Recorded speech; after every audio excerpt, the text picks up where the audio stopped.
Hi everyone and welcome to my channel and to this video. It's actually my first video in English, so all the other videos on my channel so far have been in Albanian because I am Albanian and that's it was very natural to me to film all my videos in Albanian, but you know, since forever I've had this little voice in my head saying you should probably think about also filming in English.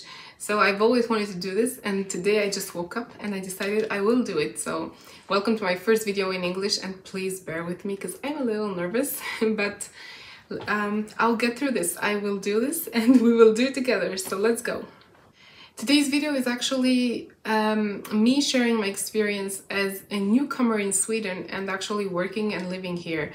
One of the reasons why I wanted to switch to English is because this way I can reach a wider audience, and before all my videos were targeted towards, you know, Albanian people who can understand Albanian, but I realized that my experiences are not specific only to Albanian people.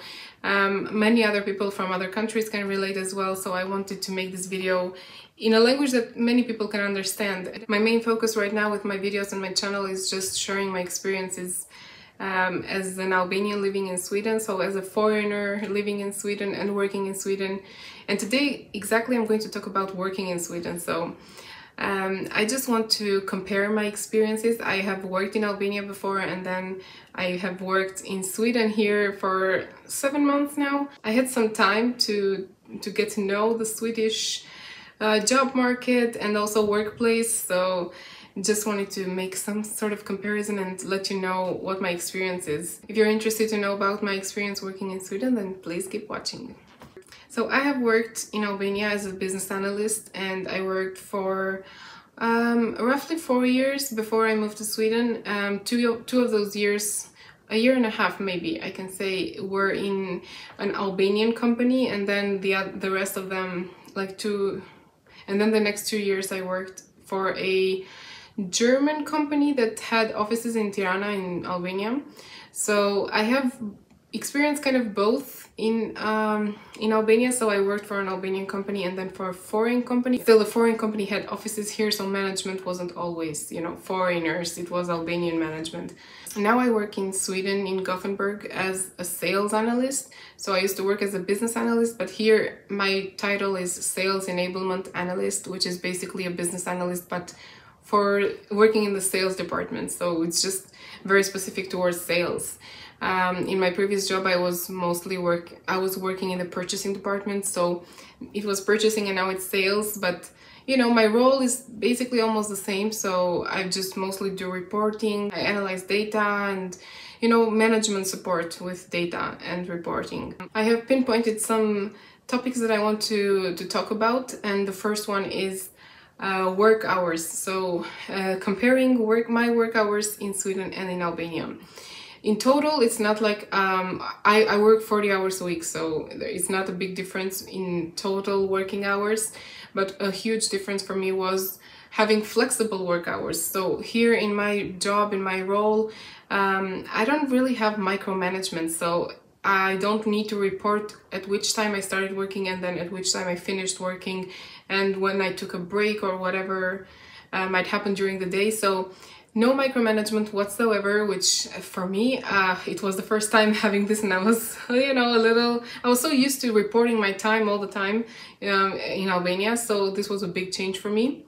But boy, do I enjoy this. So flexible hours and no micromanagement in Sweden really works. Because for me, I feel so free and not stressed about getting to work at 9:00 and then leaving work at 5:00. I can actually go to my doctor's appointment and just schedule the time on my calendar and then make up for those hours of work when I get back. So I can work after 5 if I need to, or I can start working before 9 if I need to. And I don't really have to work 9 to 5. So that is, you know, it's a big relief when you also have other obligations. Right now I don't have children or whatever, but if in the future I do have, that's a big relief that you can actually take time during the day to do some of your errands or appointments that you need to do. Back in Albania, I had to actually sign in or like check in at a system we had at 9:00, and then I had to check back out when the workday was finished at 6 p.m. And then we also had to check to like log in our lunch break, which was 1 hour, and you had to log in when you start to your lunch break, and then you log back in when you finish your lunch break, if that makes sense. So it's like you log every break you take and whenever you start working or finish working. So it was pretty strict in terms of time, work hours. And for me, that was very stressful, especially in the morning. Like if there was traffic on the bus or like whatever thing happened and you could not get to work at 9:00 on time, like that really stressed me out. It's not like we would, like my boss would yell at me like, why weren't you at work at 9:00? But still for me, because it was very strict and I had to, you know, log in at this exact time, in my head I was very nervous and stressed all the time, like afraid that I was not going to log in on time, even though nothing like huge was gonna happen, like nothing bad. But still, I really had this stress in my head that I need to be at work at this time and then I need to leave at this time. And then if I didn't really have much to do that day, then I still had to stay at work until 6 p.m. I know that not every job has the same, you know, work hours, and maybe some jobs do have micromanagement in Sweden, I don't know, but at least from my experience so far and in my role as a business analyst, I don't have micromanagement at all. So for me, this works perfect.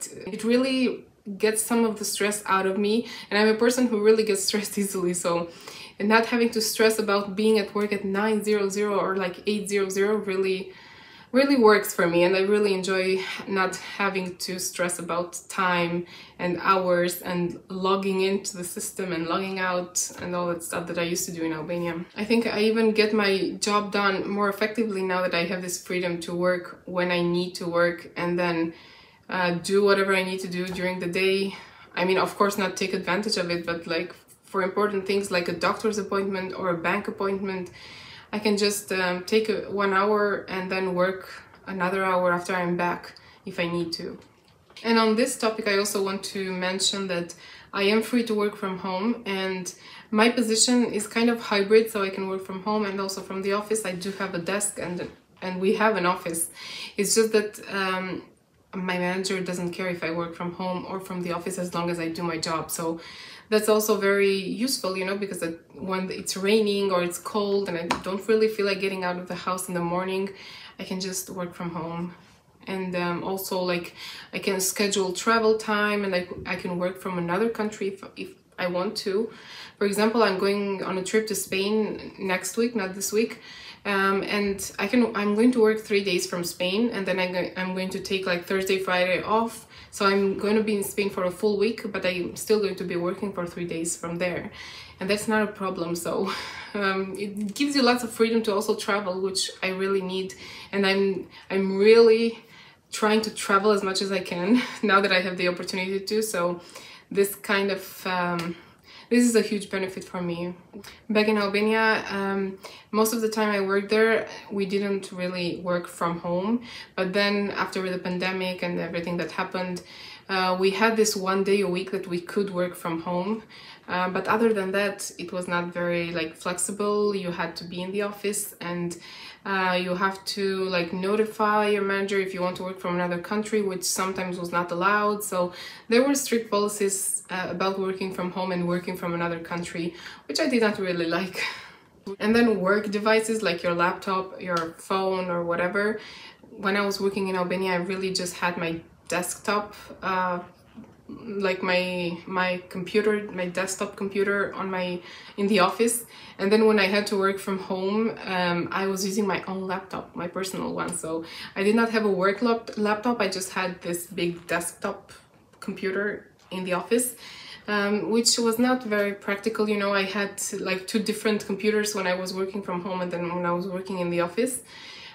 It wasn't a big deal because I still could access everything through my work email, but it was not very practical and not something that I really appreciated, having to work in 2 different computers when you're working from the office and from home.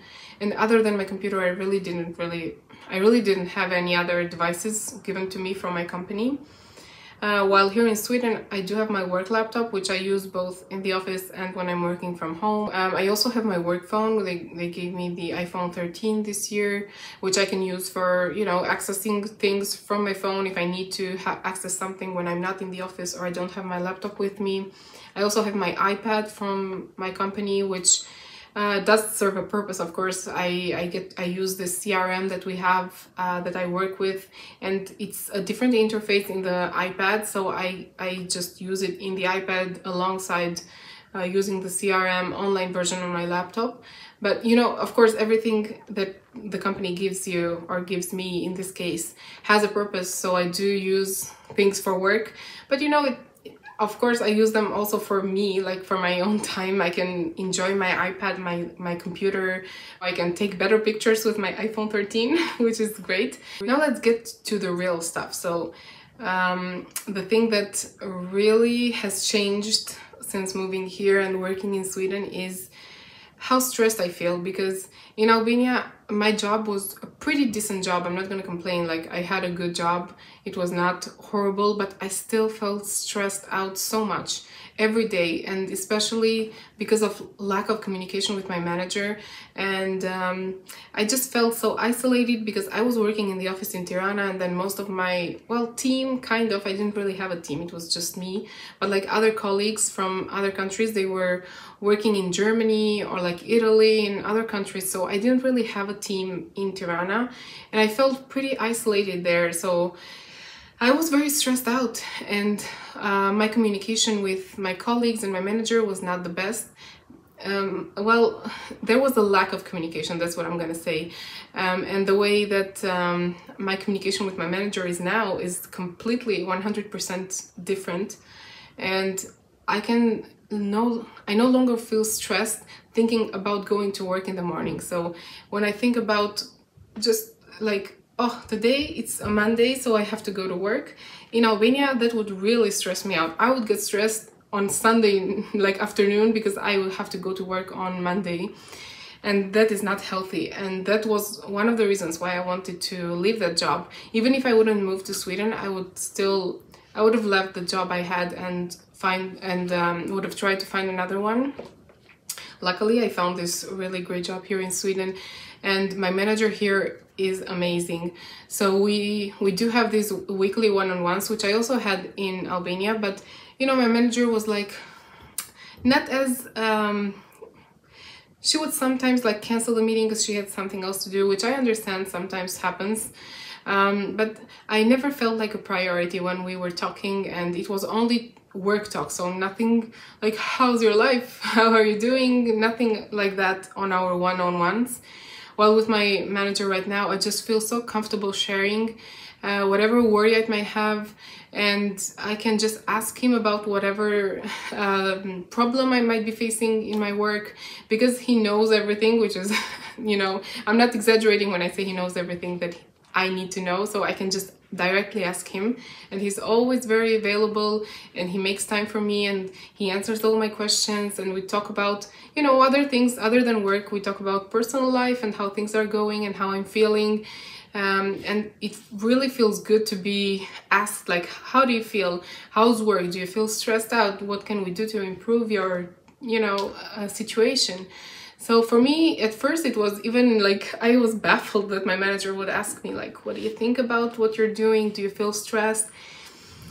You know, that kind of stuff. I was not used to that. I know that it's not like too far-fetched. I know that most managers maybe do that already, but for me it was my first time that a manager was so attentive and wanted to know more about me and how I was feeling, and not just ask me about my work, like, did you do this? Did you do that? Are we on the right track? Did we meet this deadline? So for me, it's very, so I feel very seen and heard, and I don't know, taken care of in like the way that the manager should take care of you. So for me, this is just, I have a really good relationship with my manager, and this was something that really bugged me in my last job and really stressed me out. Because I didn't feel exactly, you know, I didn't feel comfortable enough to share and to complain maybe sometimes about things that didn't go right. And lack of communication, that's all I'm gonna say. But here with my manager, I just feel so good and so comfortable, and I really feel lucky to be working with him. And I know from other people that he has this reputation, so he's a really good manager, not just with me, but with everyone that he has worked previously in the company. I could go on and on about my relationship with my manager right now, because for me it's a new relationship that I'm exploring. I really enjoy having this relationship with my manager because it makes everything easier. It makes work easier for me, it makes communication easier, and it also helps me learn so much more because I feel so comfortable and I don't feel stupid when I ask questions. Because this is something that I would sometimes feel in my previous job. When I would ask a question, I would always get this, I don't know, like I would get the vibes that my question was stupid. Like my manager never said like, oh, that's a stupid question, but the way she would answer, or she would like react to my questions, not the best way, at least in my eyes. That's how I saw it, and it really kept me from asking more questions, which then affected my work and my stress levels. So it's a big chain of things that come together. But here I don't know, I feel very lucky that I have this comfortable relationship where I can share things and ask questions that might seem, it might be even stupid. I know that there's no such thing as stupid questions, but even if the question could be stupid, he would not let me know that he thinks that that question is stupid. At least, even if he thinks that the question is stupid, at least I don't know that he thinks so. So that's fine with me. And to end this video, because I've been talking for quite a while now, I have more things to say, but maybe in another video. The last thing that I really think that here in Sweden they do it much better is appreciating the employees. So in my last job, I almost never felt appreciated from a manager or colleagues or other people that I worked with. It was always even when I did a good job, you know, it was like, just okay, you did your job, like that's your job, you did it, fine, that's cool, like okay. Never really got like encouragement or like good words from people and my manager. And something that really caught me off guard was I've only been working in my new job in Sweden for 7 months, and I was 5 months in when I got this email, and it wasn't even from my manager, it was from the business director of a business area in my company. And I've been working with this business area since I started working in the company, so I've been working very closely with them together with my manager. And the business director of this business area just wrote me an email and like CC'd everyone in the business area. And basically the email was just saying thank you for doing all this work for us and helping us out. I did this sort of little project by myself where I tried to help them determine like the potential in different areas in the Nordic countries. And apparently they really liked it.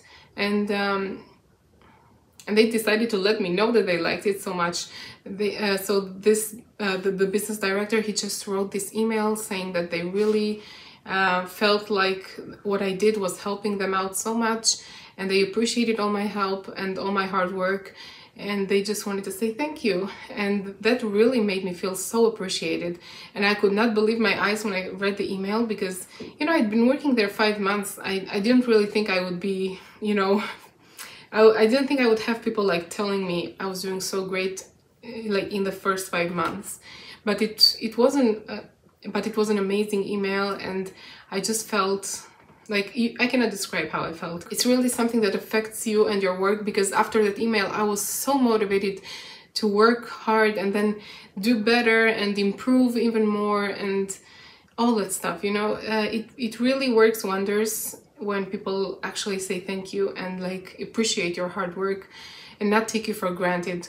And my manager, like my direct manager, he also like says thank you and like appreciates my good work when I do something that's really helpful, or whenever I complete any of my tasks. It's something that he does continuously, so it's not like I have to do some rocket science for him to be able to tell me, oh, great job, like that's great.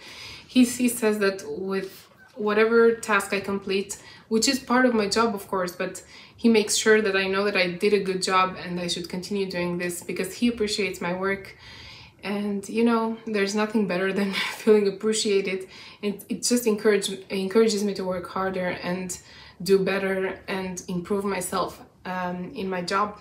And then there's a bunch of other stuff that I could talk about, like bonuses, like yearly bonuses, and then monetary compensation and everything else. But maybe I can do a part 2 about that. So let me know if you want to see another part, a part 2 about my work experience in Sweden compared to my work experience in Albania. And I know that, you know, Albania is in the Balkans, so like people from the Balkans, you know what I'm saying, like probably you had a similar experience to mine working in your home country. And so if you have any experience to share, please just comment down below and I will of course answer your questions.